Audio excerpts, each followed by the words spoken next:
Ciao, nel momento in cui scrivo siamo a gennaio 2026 e tecnologia e finanza sono stati appena scossi da una notizia che covava in realtà da molto tempo. Non si tratta stavolta del lancio di un nuovo inutile visore che nessuno comprerà, né l'annuncio dell'ennesimo mirabolante lancio senza sostanziali novità di un nuovo modello di OpenAI. È qualcosa di potenzialmente davvero strategicamente assai più importante. Apple e Google hanno ufficializzato una partnership storica. Tipicamente non mi interessano affatto i combattimenti tra galli delle big tech e le loro alleanze a geometrie variabili, ma vedo in questa novità la potenziale conferma di un'idea che mi frulla in testa da mesi e che oggi voglio mettere alla prova sottoponendola alla vostra opinione. Scrivetemi quindi nei commenti per dirmi cosa ne pensate e iscrivetevi, mettete like e intanto sigla.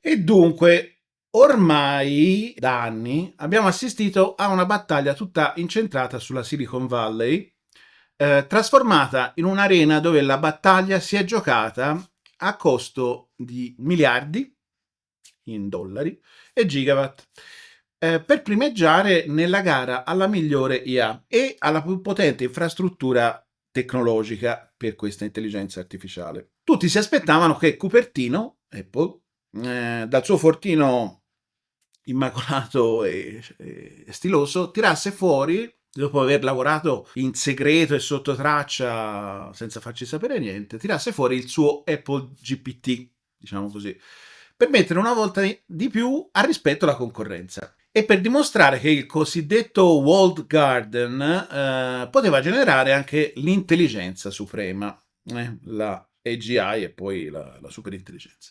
E invece Tim Cook ha fatto l'impensabile, l'indicibile per i puristi della mela morsicata. Ha aperto le porte di iOS al suo nemico naturale, la casa madre di Android. Siri, l'interfaccia vocale che prometteva di capirci e finora ha fatto sostanzialmente schifo, non avrà un cervello made in Apple, sarà alimentata nelle sue funzioni cognitive superiori da Google Gemini, come volete voi. E quindi apriti cielo, i forum si infiammano, i fanboy urlano al tradimento, gli analisti finanziari di Wall Street si grattano la testa fissando dei grafici perché non avevano capito niente. Apple a quanto pare si è arresa, titolano i giornali. È diventata di fatto un vassallo tecnologico di Mountain View e, morto Steve Jobs, hanno perso la capacità di innovare. E se io vi dicessi che si sbagliano tutti, non tutti, quasi tutti, anzi, che si sbagliano di grosso.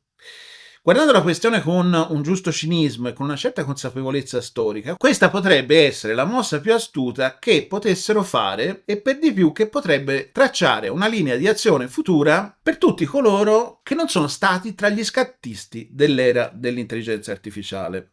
Questa strategia, cioè usare i muscoli ipertrofici degli altri mantenendo il controllo del proprio sistema nervoso, non è affatto una resa. È una scelta strategica che potrebbe essere la stessa che potrebbe ridare centralità anche alla nostra vecchia, cara, lenta e burocratica Europa. Il problema, o meglio, l'illusione collettiva in cui siamo immersi da quando è uscito ChatGPT, è che per vincere la gara dell'IA si debba necessariamente possedere fisicamente e intellettualmente l'infrastruttura di base. È una narrazione chiaramente spinta da chi vende le pale, Nvidia, o da chi ha già scavato le buche, OpenAI, Anthropic e con tutti i distinguo del caso Google. Ha scavato le buche sperando che infine si trasformino in miniere. Se non hai il tuo foundational model da 100 trilioni di parametri, se non hai le tue enormi server farm che aumentano le bollette di interi stati e prosciugano laghi per il raffreddamento, sei finito. Sei un vassallo digitale, così si pensa diffusamente. Ma guardiamo meglio questo accordo del 2026. Apple non sta usando Gemini come un semplice plugin, come aveva iniziato a usare i servizi OpenAI. Al contrario, Gemini diventerà il motore infrastrutturale. Apple ha fatto evidentemente i suoi conti, e i conti in termini di termodinamica ed economia non devono essergli tornati. Non pensiamo che Tim Cook sia un tipo che fa cose a caso, non credo. Sviluppare interamente un LLM competitivo, capace di ragionare, scrivere codice, comporre sonetti, richiedeva risorse energetiche e finanziarie enormi, e soprattutto il prodotto già c'era, era già lì, disponibile. Parliamo in definitiva di fisica applicata all'economia, non di opinioni. Allenare questi modelli è un processo osceno dal punto di vista dell'efficienza. Richiede cluster di migliaia di GPU che lavorano in parallelo per mesi, consumando gigawattora di energia e di cui, in definitiva, nessuno è in grado oggi di stimare la vita operativa utile. Nvidia sta vendendo le pale, appunto, a prezzi esorbitanti ai cercatori d'oro dell'intelligenza artificiale. E i cercatori d'oro, dal loro canto, stanno impegnando i cosiddetti CAPEX, come li chiamano quelli che capiscono d'economia, cioè spese in conto capitale, per centinaia di miliardi, sperando di trovare pepite sufficienti e che giustifichino questo enorme dispendio di risorse, ripeto, fisiche ed economiche. Una riedizione, insomma, della corsa all'oro del Klondike di londoniana e paperiniana memoria. Tuttavia c'è un dettaglio che spesso sfugge a molti, un concetto che conosciamo bene grazie alla frontiera di Pareto. Ricordate, ne abbiamo parlato qui nel video che vi lascio in descrizione. I ritorni sono decrescenti. Per ottenere un modello il 10% più intelligente, devi spendere 10 volte tanto in energia e dati, almeno allo stato attuale. Ma soprattutto, una volta che la buca è stata scavata, una volta che il modello è addestrato, il costo marginale dell'intelligenza crolla verticalmente. L'inferenza, cioè l'uso del modello, costa infinitamente meno del training, e Apple, con la sua apparentemente sorniona pazienza, ha deciso che non vuole essere la centrale elettrica che deve ammortizzare miliardi di investimenti in infrastrutture. Vuole essere quella che vi vende la lampadina di design, come ha fatto tanto a lungo, il lampadario di lusso, con un interruttore bello che ha solo lei e che lei controlla. Ha lasciato che Google, azienda con delle spalle finanziariamente assurdamente larghe, si assumesse il rischio imprenditoriale e fisico della creazione, riservandosi poi il diritto di sfruttarne il risultato per i suoi scopi. Per capire la genialità e la pericolosità di questa mossa, dobbiamo guardare oltre la superficie del presente e fare un tuffo nel passato, recente ma non troppo. L'accordo Apple-Google prevede che Gemini gestisca la complessità computazionale, ma l'infrastruttura di controllo e filtraggio rimane il private cloud compute di Apple. In breve, Google riceve i prompt dagli utenti, elabora la richiesta, ma non sa chi gliele ha mandati. I dati sono anonimizzati alla fonte, mascherati, e Google ha firmato contratti, pena sanzioni enormi anche per le sue profondissime tasche, che gli impediscono di usare quei dati per addestrare i suoi modelli. È il metodo Apple: privatizzare i profitti dell'intelligenza, vendendo iPhone costosissimi, sempre uguali, che fanno cose magiche che facevano anche quelli prima, e socializzare, ma in questo caso è meglio dire scaricare sul partner, i costi di avviamento, di investimento, di addestramento, cioè i rischi allucinatori, le grane legale sul copyright e così via. Ma appunto, dicevo, torniamo indietro di 25 anni, fine anni 90, non si parla di un'epoca remotissima, ma quasi. Qui non vi parlerò delle soliti discorsi sulle bolle e sulla bolla dell'IA, perché oramai questa bolla ipotizzata non è più un'eventualità, ma un fatto che potrà essere rimandato solo finché reggerà la narrazione politica ed economica che sostiene questo sistema. Torniamo invece ai tempi della famigerata bolla delle .com e delle telecomunicazioni. In quegli anni lontani, spinti da una narrazione analoga a quella dell'IA contemporanea, cioè il traffico internet raddoppia ogni 3 mesi, era una narrazione, aziende come WorldCom, Global Crossing e le grandi aziende di telecomunicazione nazionali americane ed europee spesero cifre impensabili per posare cavi in fibra ottica ovunque, sotto gli oceani, sotto le autostrade, nelle città, davanti a casa mia, ovunque. Crearono una capacità di banda mostruosa, convinti di avere in mano l'oro del futuro. E allora cosa accadde? Accadde che posarono troppa fibra, L'offerta superò la domanda di interi ordini di grandezza. Si creò il fenomeno della dark fiber, cioè fibra spenta, inutilizzata, in cui non passa luce.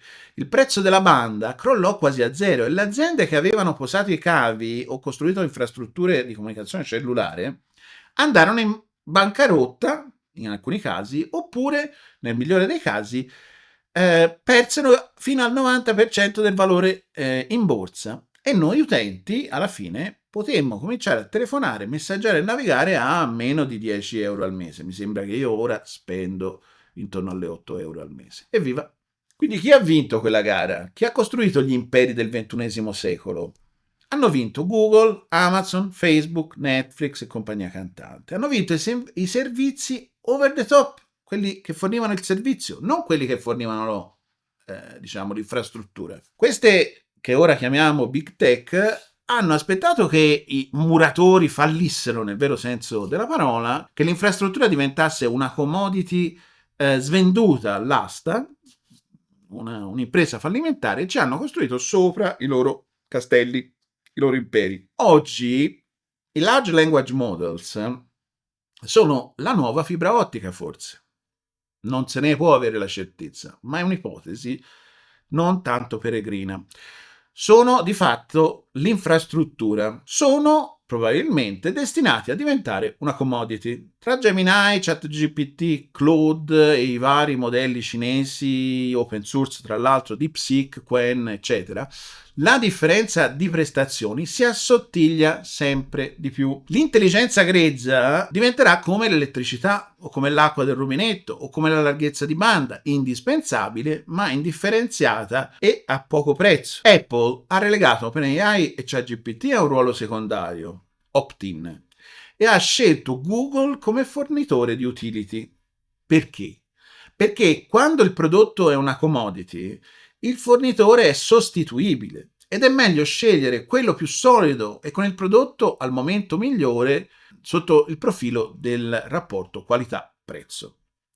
Ed è qui che arriviamo alla mia visione pericolosa di oggi, quella che unisce l'economia aziendale alla geopolitica. Proviamo a tracciare un parallelismo spericolato tra Apple e l'Unione Europea. Entrambi sono entità enormi, lente, appesantite da farraginose strutture burocratiche, anche Apple internamente è fatta così, ossessionate dalle regole e oggi in ritardo cronico sulla bruta potenza dell'IA generativa. Ma guardiamo cosa sta facendo Apple con questo suo accordo del 2026 e chiediamoci se l'Europa non stia, di certo inconsapevolmente, o forse no, seguendo una traiettoria simile e forse vincente. Partiamo dall'outsourcing del rischio, che sia di capitale, energetico, cognitivo, di impresa. Apple lascia che sia Google a bruciare miliardi in GPU, a gestire il raffreddamento dei data center, a combattere le cause legali del New York Times per il copyright dei dati di training. L'Europa, che non ha una sua big tech capace di competere sull'hardware, non abbiamo per il momento una Nvidia, non abbiamo una TSMC, non abbiamo hyperscaler come AWS, cioè il cloud di Amazon. Si trova l'Europa di fatto in una posizione analoga a quella di Apple. Per anni i nostri opinionisti hanno praticato il pianto greco. Dobbiamo creare la Google europea. Ma Google già c'è. Sarebbe a questo punto semplicemente un errore. Invece di piangere per la mancanza di un campione nazionale che brucia soldi, dovremmo celebrare il risparmio di risorse. Lasciamo che siano i venture capitalist della Silicon Valley a sovvenzionare il costo dell'addestramento dei modelli e la costruzione dei data center. E noi, se saremo furbi anche solo un decimo di Apple, sfrutteremo in termini strategici il risultato. Pensiamo anche in termini di controllo del cosiddetto layer intermedio.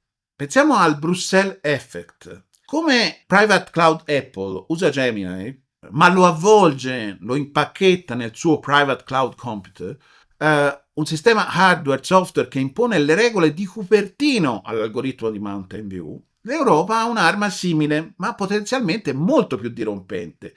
Ha, unitamente al più grande mercato del mondo, in termini di grandezza economica, il potere regolatorio. quello che è chiamato, appunto, dicevo, Brussels Effect. La capacità dell'UE, dimostrata da vari eventi più o meno recenti, di dettare standard globali, perché il nostro mercato è troppo ricco per essere ignorato. L'AI Act e meno recentemente il GDPR, le norme sulla responsabilità civile, questi sono il nostro private cloud, la nostra leva. Possiamo usare i modelli americani o cinesi che stanno arrivando open source e con prestazioni spaventose, ma li costringiamo a girare secondo le nostre regole. Li avvolgiamo nei nostri valori, nella nostra, per tornare a quello di cui si è parlato recentemente, nella nostra phronesis, la saggezza pratica.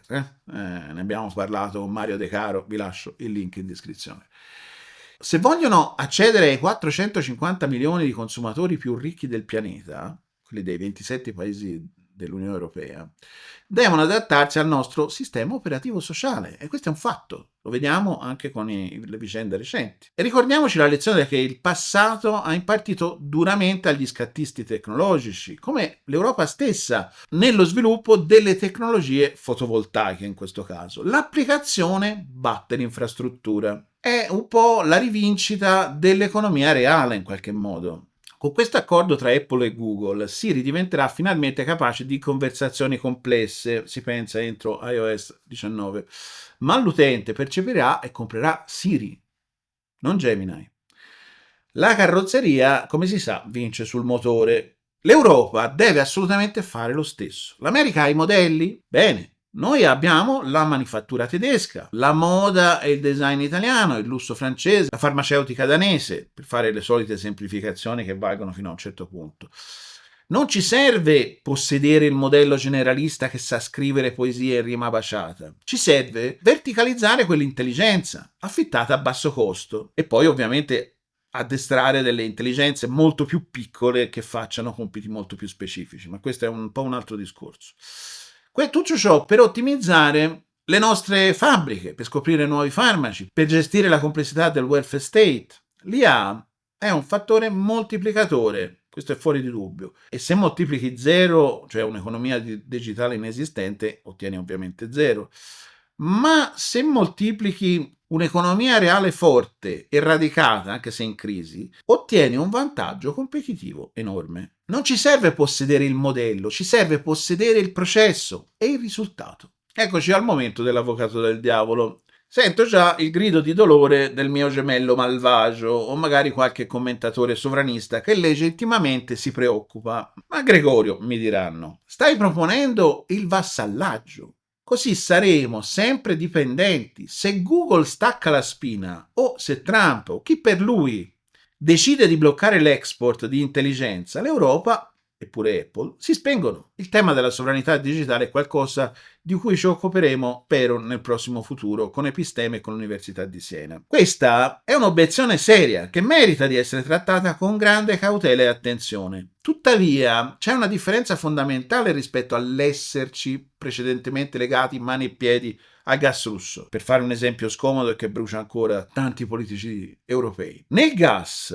i tubi sono quelli, sono fissi. Non puoi postare un gasdotto in un giorno. Nell'IA c'è un fenomeno sempre più rilevante, la portabilità della conoscenza. Innanzitutto bisogna considerare i costi e le difficoltà tecniche del cambiamento di fornitori di intelligenza. L'accordo Apple-Google è strutturato in modo che Gemini sia un semplice back-end, una parte intercambiabile del sistema. Se Google dovesse alzare i prezzi o cambiare le regole in modo svantaggioso o scorretto, Apple avrebbe la capacità tecnica, teorica, di staccare il cavo e collegarci, con poco sforzo, a Claude di Anthropic, all'Ama di Meta o un modello sviluppato nel frattempo da altri. La sovranità nel 2026, tornando alla metafora automobilistica, non sta più nel possedere il motore, ma nel tenere saldamente il volante, i freni e governare il bocchettone del carburante. Se controlli l'interfaccia e i dati degli utenti, la preziosa context window, il fornitore del modello grezzo diventa un pezzo sostituibile e anche economicamente dipendente. Ma c'è di più, una sorta di assicurazione sulla vita digitale, ovvero sia l'open source. Nel caso estremo in cui l'America decidesse di chiudere tutto, entrerebbero in gioco il fattore Cina e l'Europa ribelle, con realtà come la francese Mistral. L'ecosistema open source è vivo e vegeto. Modelli come Llama o la serie Qwen di Alibaba sono disponibili on-premise. I pesi dei modelli sono file, si possono copiare, scaricare, archiviare. Non possono essere spenti da remoto se li fai girare sui tuoi server, che magari intanto costruiremo con calma, aspettando che l'iperproduzione faccia crollare i prezzi della componentistica. E idealmente dandoci il tempo di costruire centrali nucleari per trovare l'energia che ci manca. Il fornitore diventa intercambiabile e il tempo gioca a tuo favore. Oggi è Gemini, domani potrebbe essere un modello francese fine-tunato o un modello open source cinese, ovviamente ripulito dalla propaganda. Proprio adesso si sta lavorando a queste tecniche di lobotomia mirata delle reti neurali, proprio per eliminare quello che non ci piace dai modelli, e poi certificato secondo i nostri standard. Infine, rimane l'annosa questione del bias culturale. L'IA americana penserà come un americano. Vero, ma questo solo in parte. Qui interviene la tecnica RAG, Retrieval Augmented Generation. Il modello base può anche essere americano, ma se gli fornisci la tua base di conoscenza, le tue leggi e la tua letteratura, se è utile, come contesto di riferimento, il modello agirà secondo quel contesto. Pensando a modelli generali, la cultura si inietta nel prompt e nel recupero delle informazioni. Non è solo incisa nei pesi sinaptici in modo indelebile, cioè lo è, ma non solo. Tanto più che noi in moltissimi processi non abbiamo bisogno di ChatGPT, abbiamo bisogno di modelli molto più piccoli, più performanti, più specializzati, addestrati sui nostri dati di un'azienda, i dati di una pubblica amministrazione. La sovranità digitale, e torno un attimo indietro, è soprattutto la possibilità di scegliere, di cambiare fornitore senza perdere i propri dati e la propria operatività. Apple sembra averlo capito perfettamente. In Europa deve ancora decidersi se vuole capirlo o se vuole continuare a finanziare progetti velleitari fuori tempo massimo e troppo in anticipo sul crollo dei prezzi, cercando di costruire una Google di Stato che nascerà inevitabilmente già vecchia, perché già il modello di business di Google è superato da Google stessa. La missione pragmatica di Apple, non possiamo farlo da soli, usiamo quello che c'è di meglio sul mercato, non è affatto una resa, è una vittoria del funzionalismo sulla metafisica dell'identità, in qualche modo. Non importa di chi è l'IA, se è di Google, di OpenAI o di Pinco Pallino, importa cosa fa e chi controlla gli effetti della sua azione. Apple e l'Europa hanno l'opportunità di diventare i più grandi parassiti benefici della storia della tecnologia. Agli attuali padroni del vapore, oppure se volete della fibra ottica contemporanea, cioè Google, Microsoft e Meta, lasciamo allegramente l'onere della prova. Il costo energetico devastante, le accuse di plagio, la gestione termica dei data center e compagnia cantante. E noi, intesi come Apple ed Europa, prendiamoci il lusso dell'applicazione sicura, regolata, integrata nella vita reale e utile. La storia della tecnologia è un cimitero di pionieri finiti in bancarotta. Ricordate che per dire Netscape o la già citata WorldCom sono spariti. E poi c'è un albo d'oro di secondi arrivati che hanno fatto i soldi veri, costruendo sulle macerie dei primi. L'Europa ha perso la gara dell'infrastruttura, questo è vero. Abbiamo perso il primo tempo, ma forse guardando a Cupertino possiamo imparare l'arte di non pagare il conto, l'arte di scroccare pur mangiando le pietanze migliori e scegliendo noi il vino. Fatemi sapere nei commenti, è una strategia vile o geniale? Meglio un'IA europea mediocre ma sovrana e costosa o un'IA americana potentissima ma imbrigliata dalle nostre regole e pagata indirettamente dagli azionisti della Silicon Valley? Ed eccoci qua, se siete arrivati fin qui e avete ancora fiato, iscrivetevi, mettete like, commentate soprattutto, così ne discutiamo, e intanto io vi mando un saluto e vi rimando alla prossima visione pericolosa.